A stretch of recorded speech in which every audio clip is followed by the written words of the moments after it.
Lisa Everett, who has come into the studio, and an author. Yeah, nice to be here. Thank you for having me. Now, you are an author of children's books, but I would imagine that could be quite difficult catering for that young age, because you have to put yourself in their shoes, do you? Well, I think I've always worked with children. I ran my own day nursery for 18 years.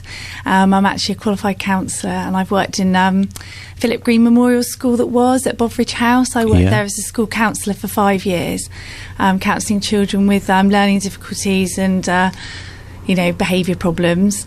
And I developed the characters then, actually. And then I used to take the character stories in, and they were so well received. And I thought, there's a bit of a thing here, maybe, that we could turn this into a collection of stories under the Repairables. And that is the title. It is the Repairables. You've got book number 1 out already, and who's that about? Naughty Nick, who was very, very naughty, and was judged by his friends on his behaviours and wasn't liked, and it sort of explains what was going on for Naughty Nick inside and why he behaved in those ways and how he turned it around, those negative feelings into positive ones. Now, I've met a lot of authors over a year or so ago, and it's not easy getting a book out there on the shelf, is it? There's a lot of hard work, but you've had a bit of a boost, in a way, from a lord, I do believe. Yes, Stephen Young. Should we stand up when we say a lord? I'm sure he'd like us to. Stephen Young, the Lord of Westbury. It was a very chance meeting, and we got talking about the fact that I wrote for children, and he asked to see the work that I was doing. He does he supports Julia's House and stuff, and he saw the stories and he really loved them. The fact that they were helping educate children about their feelings at quite a young age. Yeah. Because it's aimed at about, say, 6 to 9 year olds. I mean, loads of children have read them and loved them, but so he said, I'll tell you what, I'm going to help you, because obviously, being a single mum and trying to do all this sort of stuff and working, he said, I'll give you £1,000 so that you can get your first book out there. And I was like, wow. So he was very supportive, and it came out at the end of last summer, and it's on Amazon to buy. And so I need to get the second book out, really. Because you showed me the artwork as well. It's not just the writing, it's the artwork that comes into it too. No, how does that all work? Well, I met Daisy Summerfield. She had just finished her degree in art, and she was starting her first job, and I met her through a friend, and she said, I'd love to do the artwork. She's done a lot of artwork now since that for East Dorset County Council. They've did a book. So, she's happy to do all the illustrations for every single book that I do if I can get the funding. Yeah.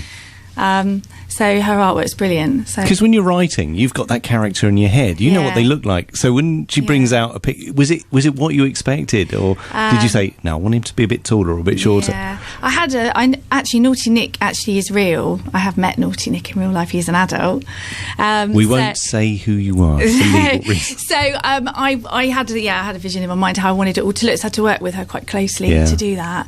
But I was really pleased with what she produced. So. It could be Nick Cotton from EastEnders, couldn't it? Yes. He was a bad boy. And Stephen Young, you're better off as Lord Westbury. We can't use your name Stephen Young, can we? So Lord Westbury. No. So that was like Christmas coming for you, nice and early then. Yeah, it was. It was weird. And everyone been really supportive. I did send, before Stephen Young supported me, I had sent to quite a few publishers. And I think when you think, you show stuff to friends and family and they go, oh, yeah, that's really, really great. And I sent it to some publishers, and I got some really great feedback from about 5 publishers. They said, this is a really good idea. Keep going with it.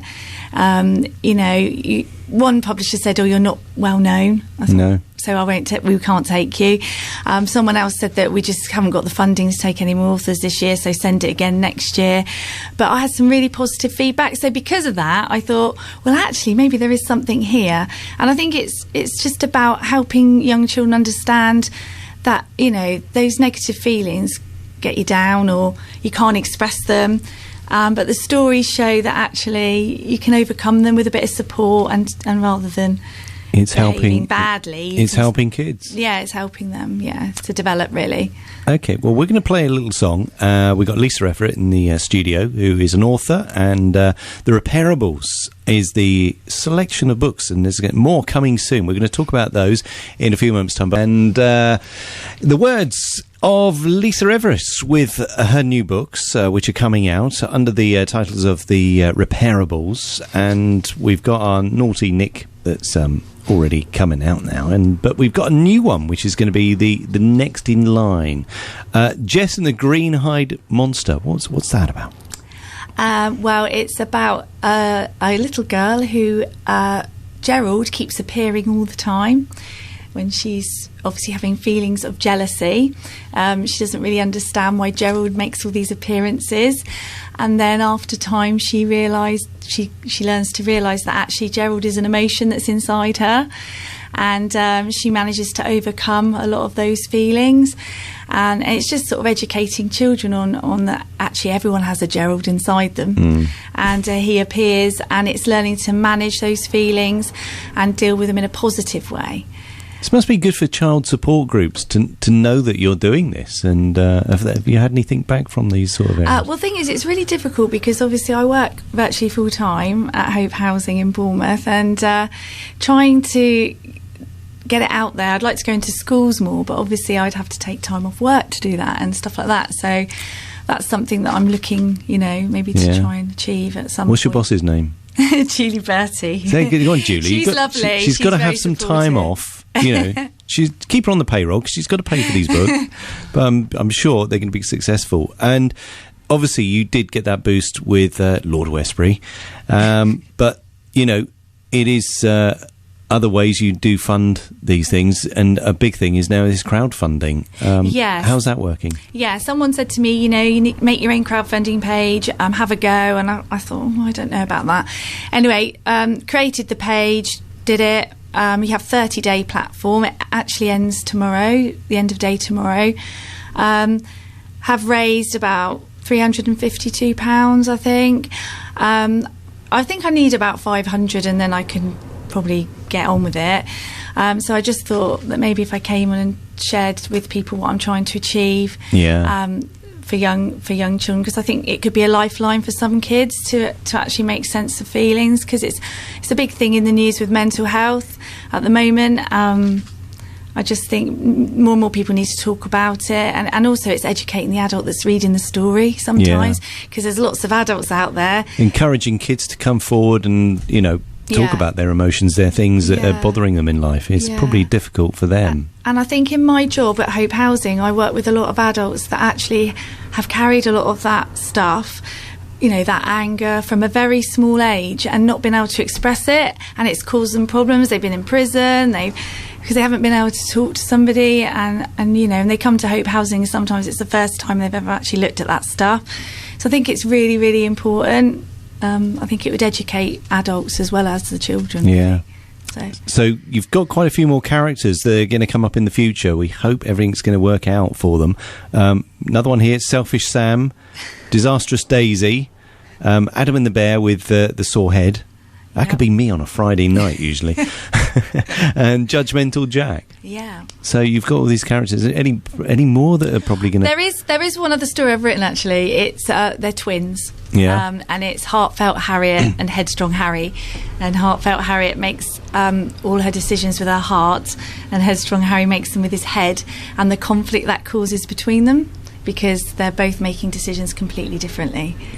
The last time I ever had to write anything in the way of a story was when I was at secondary school, and you were told, right, sit down, you're going to write, and your mind goes blank. For you, how, as an author and a writer, how do you do it? Through the day, do you suddenly get ideas and you think, I've got to write this?